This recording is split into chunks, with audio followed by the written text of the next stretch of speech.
నిజం చెప్తున్నా, Jubilee hills లల్లా అంతా గులాబీ జాతర నేనొల్లా 11వ తారీఖు నాడే ఓట్లు కదా. ఇక 14వ తారీఖు నాడు జాతీయ పార్టీలకు కండ్లు బయలు అమ్ముడు ఖాయమన్నట్టే కొడుతున్నది. ఈ నియోజకవర్గంలో ఏ డివిజన్ కు పో, ఏ బస్తీకి పో, ఎవరిని మెసిలి అందరిది ఒకటే మాట, ఇటాప కేసీఆర్ సారే మాకు కావాలి, సునీతమ్మనే గెలిపించుకుంటామని చెప్తున్నారు.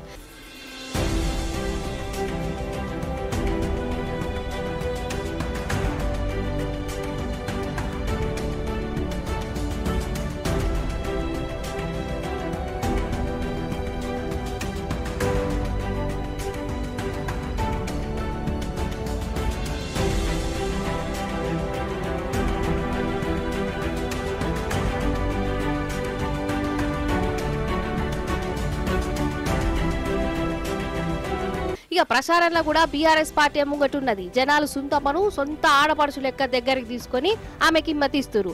ఏడికి పోయినా జేజేలు కొడుతురు.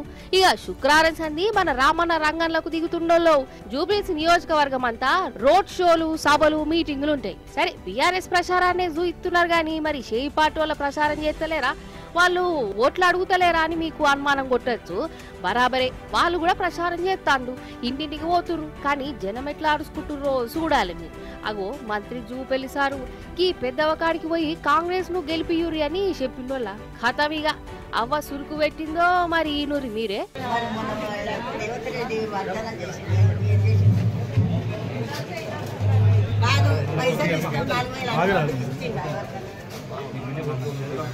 నాకు వినే ఓర్పలేదు, చాలు నేను అడిగినా నాకు అంతే మేమేం అడగలేదు. ఇవాళ ఇచ్చిన వాగ్దానం మాట మళ్ళీ ఓట్లు గెలిచినాక రాదు, వాగ్దానం చెయ్యి. నేను ఒక ముచ్చట అడుగుతాను, కరెంటు ఫ్రీ అన్నోళ్ళు ఇప్పుడు మళ్ళీ ఎందుకు బిల్లులు వేస్తుంది? అబ్బర బిడ్డ పాపం జూపల్లి సార్ చూడు ముఖం ఎట్లా మార్చుకున్నాడో.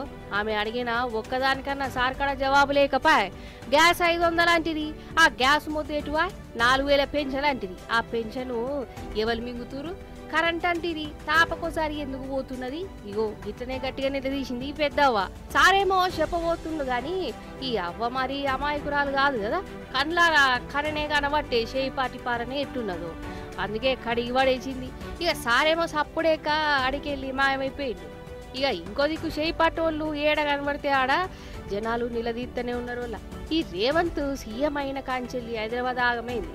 బస్తీలకు బుల్డోజర్లు వచ్చినాయి, గరీబోళ్ళు రోడ్డు మీద పడ్డరు. మళ్ళా ఓట్లేసి మళ్ళా మోసపోనే పోమని వాళ్ళను గెలుపుతుర్రు.